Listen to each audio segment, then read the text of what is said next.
Good morning, quilt people and seekers of the world. Merry Christmas, happy holidays. It is Christmas Eve. Hooray. Oh, hooray. I think a lot of people are kind of feeling that way, just given the state of the world, and we're kind of just, doing the deal and getting through it. But I know that there's a lot of global angst out there. And so I wanted to kind of address this video for the beginner. I don't often do that because the beginners have a lot of places in order to find the trailhead, right? Whether it be my books, whether it be AA, whether it be other groups, whether it be Al-Anon, whether it be their church, whether it be wherever, right? There's a lot of places that you can go that address the beginner's needs. That's generally not what I'm doing in here, right? What am I doing in here? I'm doing an exploration of my own soul. I'm doing an exploration of my own energy work.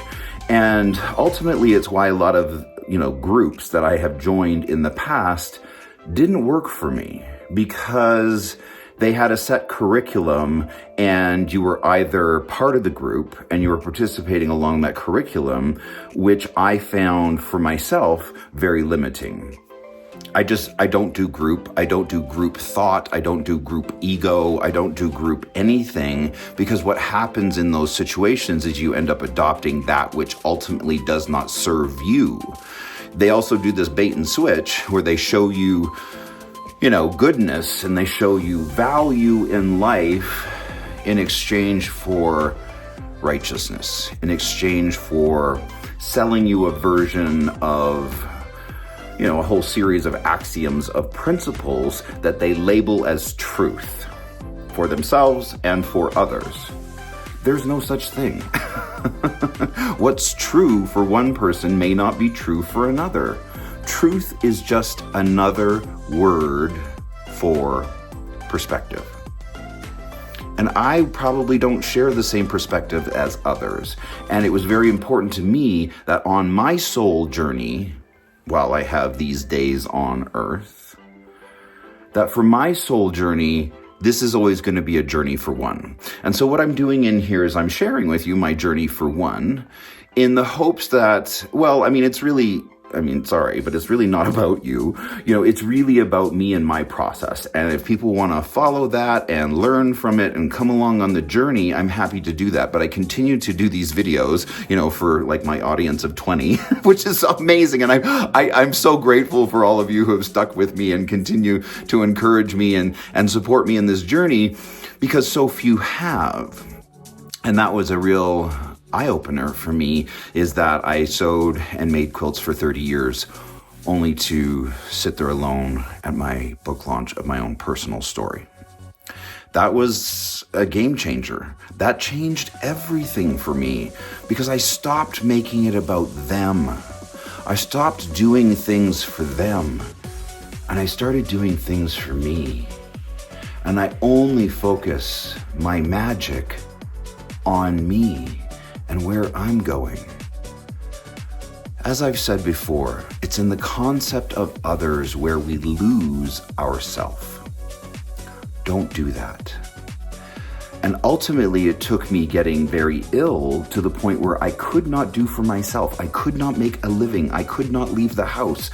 I was desperate, only to recognize that I have no one. Once you feel those edges of how quickly you'll be forgotten, you'll never again make it about them.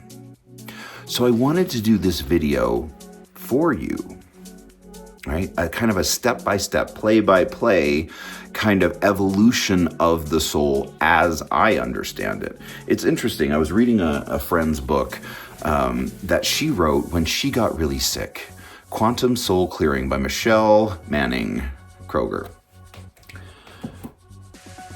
She's a very gifted woman, a very gifted healer, a very gifted energy worker. And as I read her book, guess what? What she was writing was tracking with what I was writing when I was also trying to save my life through a book. And she was doing the same thing as I was doing. And guess what?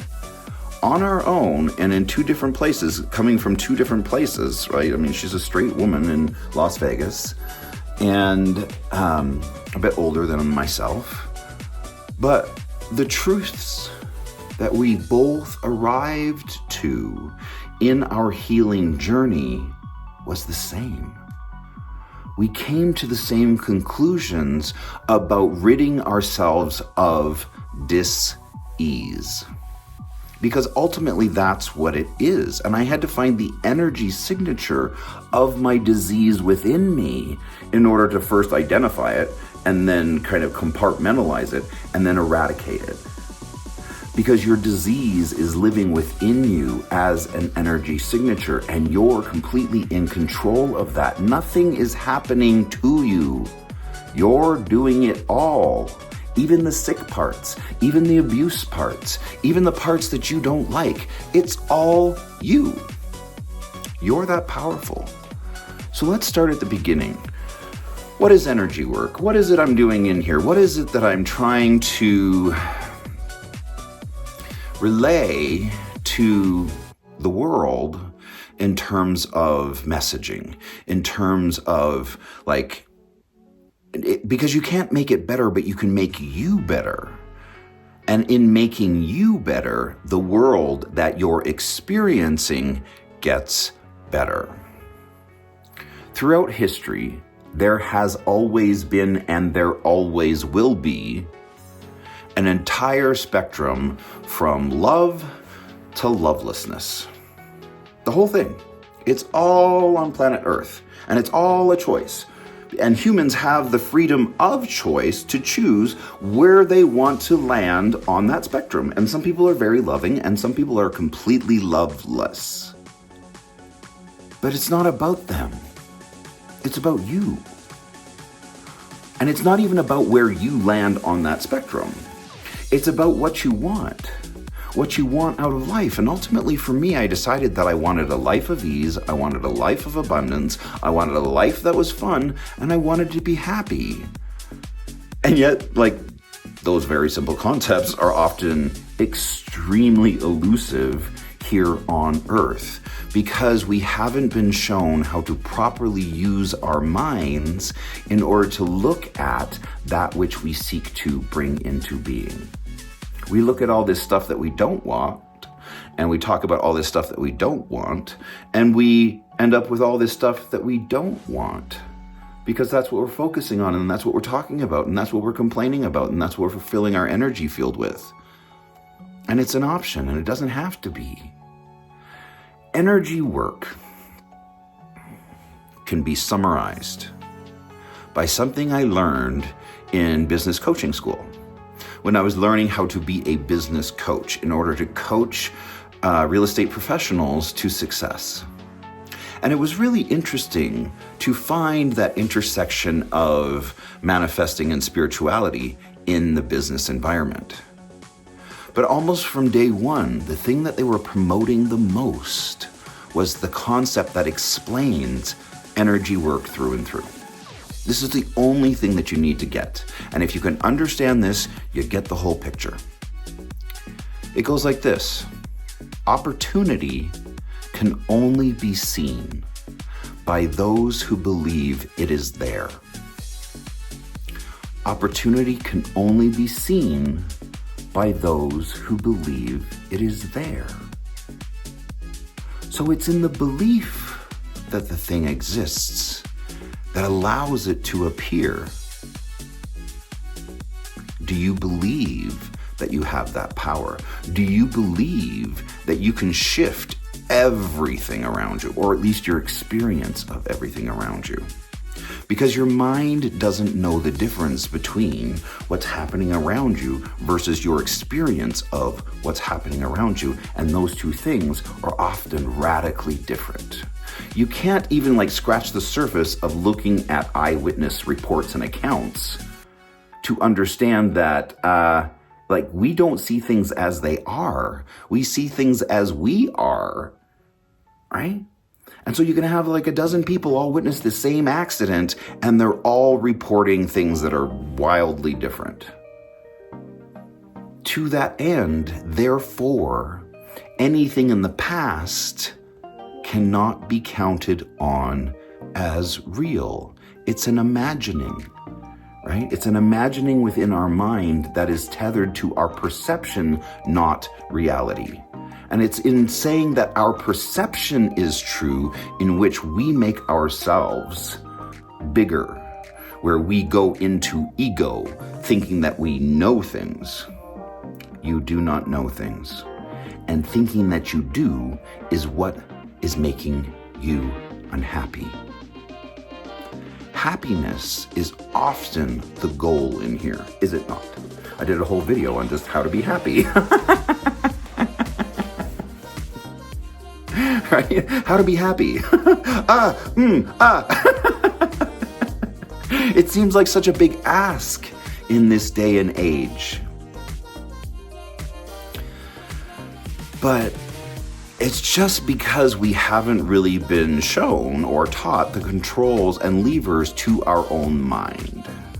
And that's what I've been doing in here. Since day one, this channel has been dedicated to becoming master and commander of my own mind.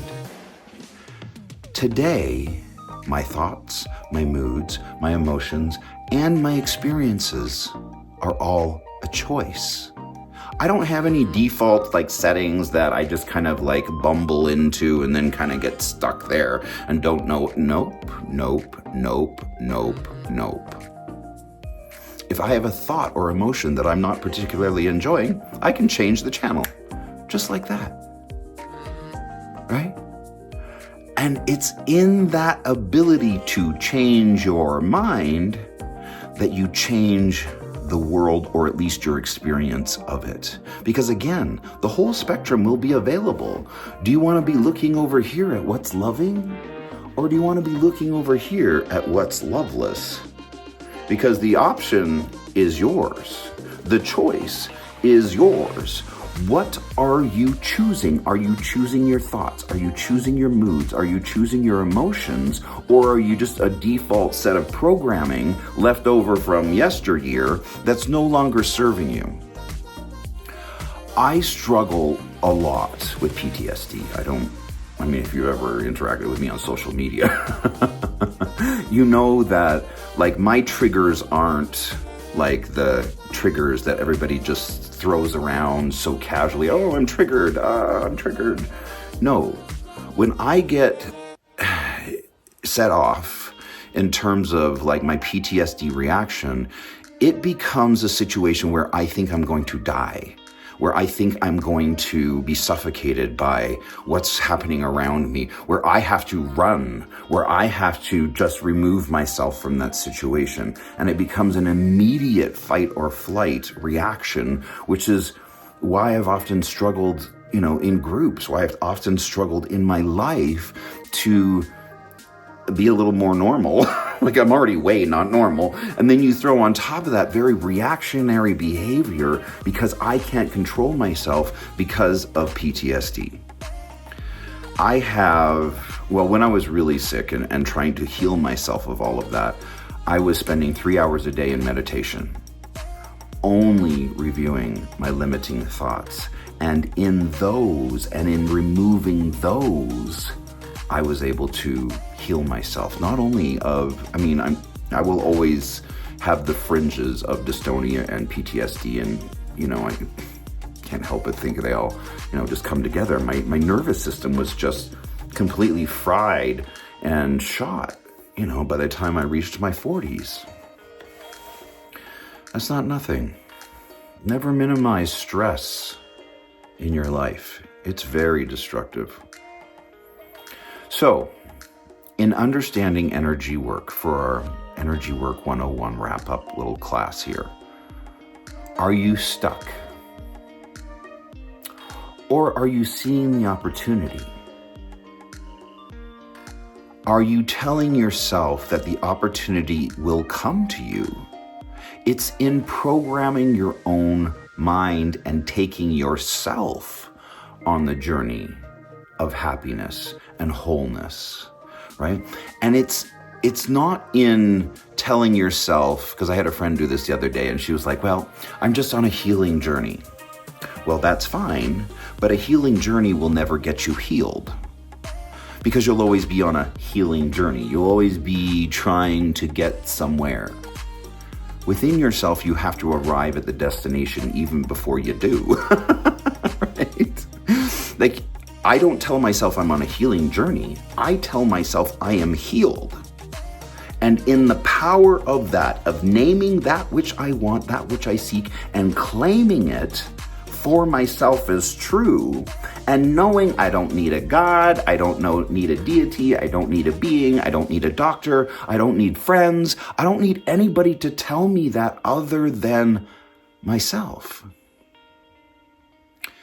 And so we put ourselves into a different light than most of the Western world, because most of the Western world is praying to a God which is outside of themselves, right? They're putting all their personal power and their hopes and dreams on an entity or being that lives outside of themselves. But the only problem with that is that everything you're looking for is within you, not out there. Nothing out there will ever get you to what it is that you're seeking. And that's why so many people are so unhappy. They're trying to fill themselves with joy from the external. And that never works. Well, it might work for a second. It might work for a day. But then it wears off and you need to consume more joy. Right? Because the joy is external, and the joy is always predicated on a bunch of things on the external world arranging themselves in a certain way in order for you to be happy. That's not happiness. That's temporary contentment that you exchange in lieu of honest joy and happiness. It's like social media. It does the same. Like, it kind of emotionally gets you there in terms of friendship, but there's no there. Those zeros and ones on your screen are only on your screen and will rarely, if ever, show up in real life. Understand the difference between friends, acquaintances, and Facebook friends. 3 very different categories. And make sure that you're labeling the people in your life in one of those 3 categories. Are they showing up for you in real life? If they are, yes, great, then they're a friend. If they're not showing up for you in real life, then they're either an acquaintance or, even less than that, just a Facebook friend. Someone who will clap online. That's it, we're done. But energy work,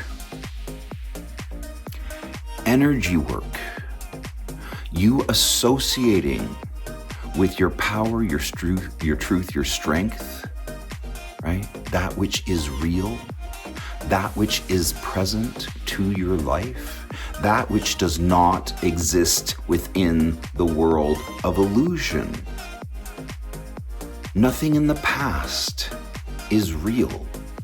And I know, that might be difficult for some people. They're like, well, obviously I have a past. I know where I was born. I had a childhood. I remember it.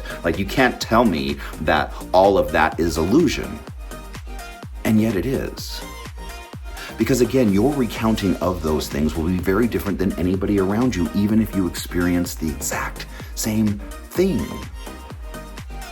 It's not real.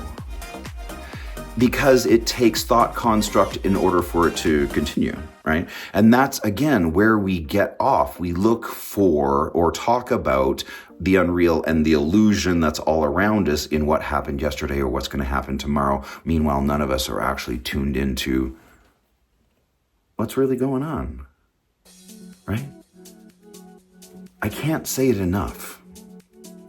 If your problem isn't in the room, you do not have a problem. You have an illusion. And when we get lost in thought, when we're thinking about, oh, that happened yesterday. Oh, yeah, that was, oh my gosh. Yeah, and then that happened, and then she said that, and wow, that was like, whew, man, I'm telling you, right? You're completely asleep. You're completely unconscious. You're completely checked out, and your imagination has co-opted your mind in order to harm you. And it's your ego that does that because it's trying to process good and bad and right and wrong. And so everybody in their mind is processing good and bad and right and wrong. Meanwhile, we don't know that that's a choice, and it's a lower, lesser choice. And that in order to be truly happy, you have to abandon illusion. You have to abandon that which you think is real, yet requires thought construct in order to continue. Right? How we've identified so many times what is real, what versus what is not. That which requires minds to uphold it is not real. Because once those minds go away, so does the thing, right? It's just a thought construct between minds who have all agreed that this is what it is. That it's unnecessary and it's not you and it's not even real. So identifying, first and foremost, the important things in energy work. Knowing who you are. Knowing where you are in time and space. Where are you? Where is your mind? Is it lost in the past or lost in the future? Right? Just allowing your imagination to show you harmful things that terrorize you? No. You're more powerful than that. If you're having a thought you do not enjoy, change the channel. And you will have thoughts that just randomly pop up. In fact, I've given that voice in my head a name. His name is Adam, as in Adam and Eve, as in Adam of original thought. Because those thoughts pop up in my mind and want to pull me off to sleep. And they're like, oh, I really needed my friends to show up for me. I always sat there at my book launch and just went, oh, my life is really not working for me anymore. I need to change absolutely everything because this is not my life, right? Like my thoughts, my imagination can ruminate over that pain. They sometimes do, right? They can ruminate over that pain over and over and over, and it just wants to show me lovelessness and more lovelessness and lovelessness and lovelessness, and then this happened and that was super painful. And yet, again, that's me doing that to myself, and it's unnecessary and it's painful, and I don't want to do that anymore, right? So where are you? Identify where you are in time and space. You are only here. You are only here and now. And anything that you language outside of the conscious present moment is harming you. That's why the world is in such chaos. Because we all have a different, perception of good and bad and right and wrong. We all have a different perception of the past and the future. And so we're all running around trying to fix and fight one another based off of these illusions that we ourselves have created. And nobody is attaching to that which is real. Nobody is attaching to only the conscious present moment. It takes work. Your habit of mind, your vibe is all connected. It is a habit, and you can break a habit within 30 to 90 days. But you gotta take that 30 to 90 days to check yourself relentlessly to always make sure this is the present moment, this is the present moment, this is the present moment, this is the present moment, this is the present moment, right? And you're here, and you're here, and you're only here, and you're only experiencing what is actually going on around you without your mind co-opting your imagination to show you other harmful things. Your imagination has a very specific purpose, and that's for abundance. That's to imagine what could be and bring what could be, what brings you joy, into the here and now. But you can only bring that which brings you joy into the here and now in the here and now. Right? So it has to be, I am wealthy. I am healed. Not I'm going to be wealthy or I'm looking forward to money coming in. Nope. You got to get ahead of that statement. You got to bring that statement into the here and now. You have to anchor it into the plane in which you exist. And that's why, a vision board works. And that's why we use that with beginners. Because it's a concept they can understand, because it brings in earthbound activities like doing, right? All of this doing, you don't actually have to do. You can actually just do it in your mind and get the same result. But that's more of an advanced concept, right? So for beginners, we do a vision board. We take a bunch of images like, oh, that's what I want my life to look like, right? And how that works, why that works, is because it's one of the few times that people, like my students, will take what they really want and bring it into the physical, right? It has to exist in earthbound time. It has to exist on earthly, like the earthly plane. It can't just exist in your head. It has to be brought into the real, right? So this vision board is now a real thing, right? Not a thought construct. It's a thing we have created, a little piece of art, right? That we hang up on the wall and that we look at. It is now real. And even the thoughts that are not, interacting with that vision board, once those minds go away, the vision board still exists. So it's real. So you look at your vision board and go, bam, that's my future. That's what I'm claiming.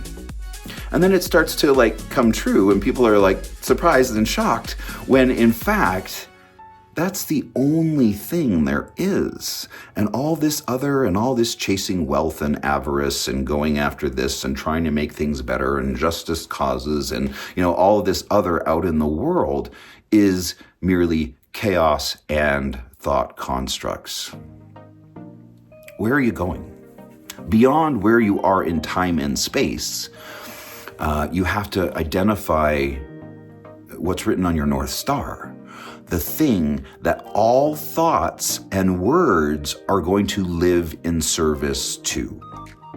Most people get stuck because they're working against themselves. Oh, I'm so stupid. Why did I even do that?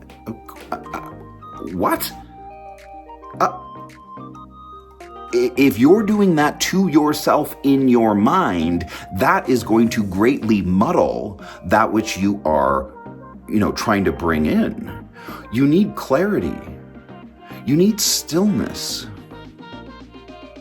I can't stress the stillness part enough. It's why masters spend the majority of their time in meditation. They're connecting to their own personal power. They're not connecting to a deity or God that might be able to go and do something for me because I don't feel like I can go and do it myself. Those days are over. You are not praying to a God. You are trying to become the God of your own universe. So you have that kind of power. And I know that might throw some people, right? When I start using words like, you are God. What does that mean? Does that throw you? Does that feel weird? That there's no middleman, there's no God you're praying to, but that you are one in the same. I think of it this way. I no longer channel entities, deities, higher powers, beings, whatever. I don't need those trapdoors of understanding when I can go and manifest the thing myself on my own say-so. That's power, right? You're not trying to get another to do your bidding.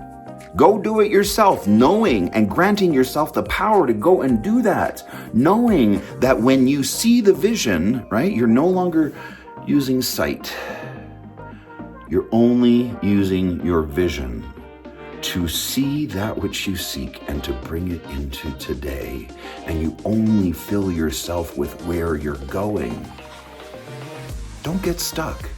Don't put yourself into a loop of messiness, right? By thinking that you're dumb, stupid, that you're blaming yourself and you're being weak and you're being weak-minded and all these, no. No, that's gross. Don't do that to yourself. Stand in power. And only you can grant that power to yourself. Stop looking outside of yourself for happiness, fulfillment, contentment, love, anything. It's not out there. It's in here. Your entire universe exists in here. And so we give ourselves all that we need, knowing that that which we do not have is that which we have not granted to self. So I look for any inequity. I look for any lack within me, and I search it out, right? And I find, no thanks, I don't need that. That's gone, right? And I search myself.